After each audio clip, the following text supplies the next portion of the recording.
Bom dia, meu nome é Luiz Antonic e eu apresento semanalmente uma análise do Boletim Focus do Banco Central do Brasil, que traz os principais indicadores macroeconômicos, como inflação, PIB, câmbio e taxa Selic. Sempre no começo do ano, as pessoas têm uma expectativa sobre os indicadores econômicos. E então eu estou mostrando aqui para vocês nessa tela que eu peguei do site EQI, que as previsões elas nem sempre se realizam. Você pode ver, por exemplo, no ano passado, a previsão da inflação no início do ano, no Focus era de 11,5, e acabou dando um valor, perdão, eu falei inflação, mas aqui é taxa de juros. Então, a previsão da taxa de juros no ano passado era 11,5 e a taxa de juros acabou chegando em 13,8, até que não teve um erro muito grande. Já em 2021, a diferença foi gritante. Olha só, a previsão do Focus era 3 e acabou fechando em 9,2. Então, um erro absoluto bastante grande. Se fosse uma pesquisa eleitoral, por exemplo, você teria que fazer uma margem de erro de 25%. Lembre que a pesquisa eleitoral ela tem uma margem de erro normalmente de 3%. Então, as pessoas, quando fazem previsões, é natural que as pessoas errem. E então, você veja, no ano passado, a previsão dos analistas é que a Bolsa ia chegar em dezembro em 144 mil pontos, e, de fato, a Bolsa acabou chegando em 106.376. Nossa, uma diferença bastante considerável. É claro que a Bolsa é muito mais difícil de prever. Olha, do 2021, por exemplo, 132 mil pontos, ela chegou em 103 mil pontos. O que acontece na Bolsa é que as pessoas são muito otimistas e aí acabam projetando um valor muito grande. Então, aqui, por exemplo, se fosse uma pesquisa eleitoral, a margem de erro aqui tinha que ser de 94%. Só para te lembrar, a margem de erro da pesquisa eleitoral é de 3%.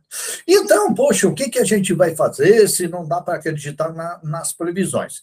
Olha, é o que nós temos.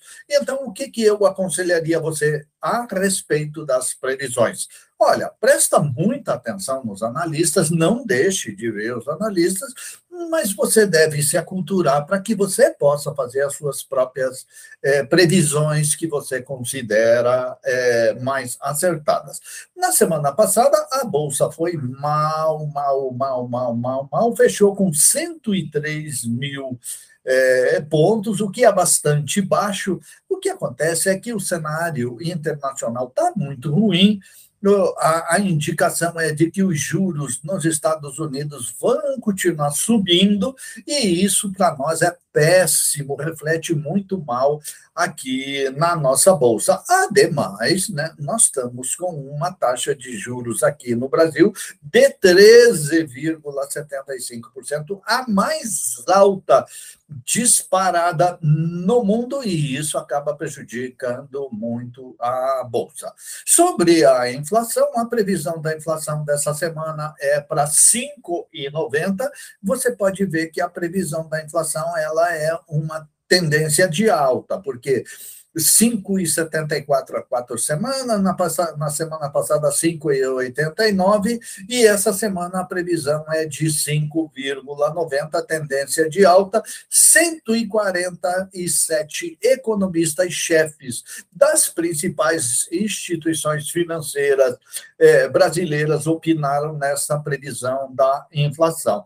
Nós estamos com uma inflação acumulada em 12 meses de 5,50, mas como eu acabei de falar, a previsão do mercado é que a inflação chegue em 5,90, a meta para esse ano é de 3,25, então nós estamos furando a meta em quase o dobro.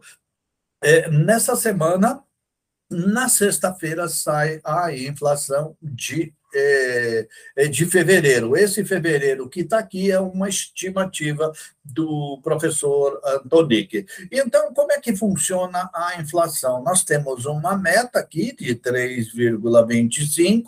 Essa meta tem duas bandas, 1,50 para cima e 1,50 para baixo, que é essa linha pontilhada que você está vendo aqui.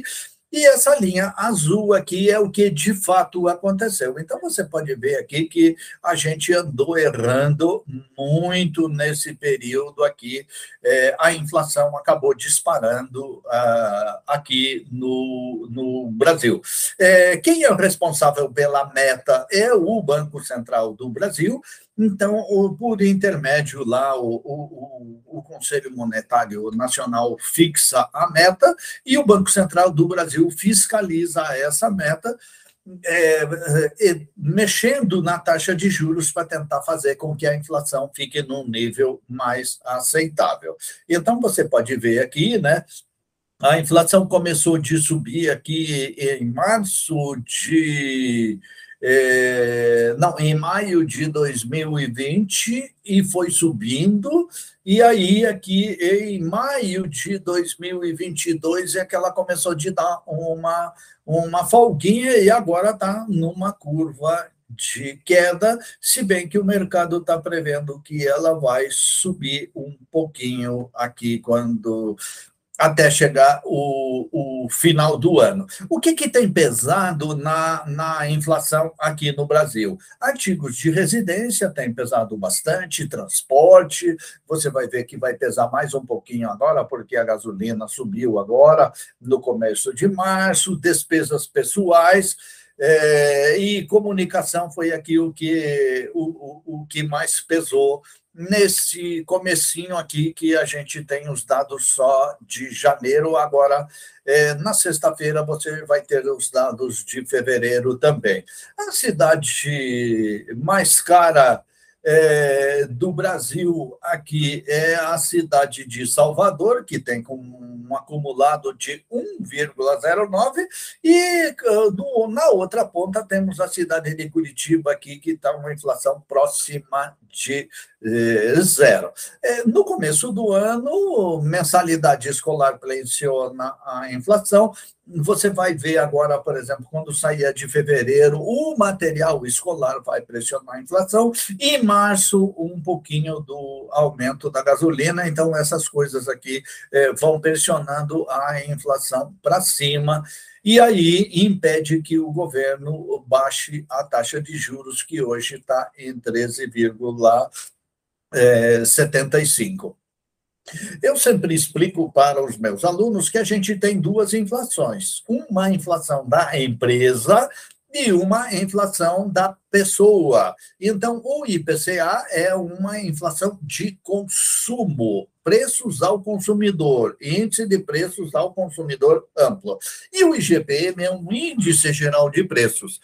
O IGPM está com uma previsão de inflação mais baixa que o IPCA, veja o IPCA 5,90, e o IGPM está com uma inflação de 4,11, bastante menor. O índice de fevereiro já saiu, porque o IGPM sai antes, o valor do mês foi bastante baixo aqui, e nós estamos com um acumulado de 1,86 no ano, e a previsão para o ano é de 4,11%. O produto interno bruto, as previsões são de alta. Nós tivemos em 2021 um PIB de 4, em 2022 um PIB de 3, e agora a previsão para 2023, a previsão é de 1. Apesar de todo esse problema que a gente teve na pandemia, toda essa confusão política aqui, não está muito de jogar fora, não. Eu acredito que estamos indo bem. As previsões do mercado variam muito. O Boletim Focus prevê 0,85, e na outra ponta aqui, o Bradesco, que está prevendo 1,50. Realmente, se desse esse 1,50 aqui, ficaria bem legal. Aqui eu estou mostrando para você a taxa de juro, que hoje está em 13,75, e a inflação aqui a inflação aqui é de janeiro, está em 5,94. Então, você pode perceber que a taxa de juros ela sempre fica para cima da inflação, fora esse período aqui do governo Bolsonaro, que o Paulo Guedes aqui, no meu entendimento, eu acho que o governo errou de fazer essa bobagem aqui, onde a taxa de juros ficou abaixo da inflação. E então, o que aconteceu é que nós bagunçamos a economia do país inteiro, o dólar disparou, a inflação disparou por conta dessa tonteria que foi feita aqui. O câmbio está em 5,25, semana passada fechou em 5,19, 5,19,97, então ficou praticamente estável. Quanto à taxa de juros, a previsão para o ano é de 12,75%. Como eu estou falando para vocês, é uma taxa de juros absurdamente elevada, porque o tamanho da taxa de juros eu vou medir pela taxa de juros menos a inflação. Ou seja, vou medir o 5,90 menos o 12,75, e aí, num ranking de 100 países que são medidos todos os meses para ver quem tem a maior taxa de juros, ficamos nós aqui com essa taxa absurda. O presidente Lula tem reclamado muito dessa diferença aqui entre 12 e 5,90. O que dizem os técnicos? O que dizem os técnicos é o seguinte: se não deixar no 12, a inflação não vai baixar. Então, eles insistem em manter no 12. Eu, pessoalmente, acho que devia de ser um valor menor, de 12, essa diferença aqui de 6 e alguma coisa por cento aqui, na minha visão, isso aqui é um absurdo. Então, você pode ver que a taxa de juros está parada em 13,75. Vamos ver o que vai acontecer no dia 22 de março. Se você tem investimentos, agora está um excelente momento para você picar na renda fixa, principalmente nesses três aqui, LCI, CDB, Tesouro. Se tiver poupança, nem me conta, né? Cai fora desse negócio. Veja que o rendimento da poupança, a poupança agora está positiva, ela não está mais perdendo para a inflação, mas mesmo assim, né, um investimento muito ruim. Uma coisa que eu queria chamar muito a atenção, as pessoas sempre estão me perguntando: entro na bolsa, não entro na bolsa, entro na bolsa, não entro na bolsa. O meu conselho é o seguinte: não entra na bolsa. Ao menos que você saiba muito bem o que você está fazendo. Então, não entre na bolsa porque o teu primo falou, porque o teu tio disse. Cai fora desse negócio. Para você entrar na bolsa, você tem que saber o que você está fazendo. Compra ações de empresas que têm fundamentos, e aí, então, você fica com essas ações. Quem fica comprando e vendendo ações é só uma pessoa hiper especializada. Sai fora desse negócio. Veja que nos últimos 10 anos a taxa de juros rendeu 135% e a bolsa rendeu 131%. Então, se você tivesse aplicado em renda fixa, não tinha se incomodado com nada e ainda tinha ganho o dobro do que quem aplicou na bolsa. A bolsa é péssima? Não, a bolsa não é péssima. A bolsa é boa para quem sabe o que está fazendo. Mais uma coisa que eu queria te lembrar, por último aqui, não esqueça que os investimentos de renda fixa no Brasil, a partir de janeiro de 2023, vale a marcação a mercado. Então, se você comprou um CDB, por exemplo, e o CDB está marcando 10%, se você resgatar, quer dizer que ele está valendo aquele valor de face lá de 100, por exemplo? Não. Ele tem marcação a mercado agora, então pode ser que ele esteja valendo um pouquinho a mais, ou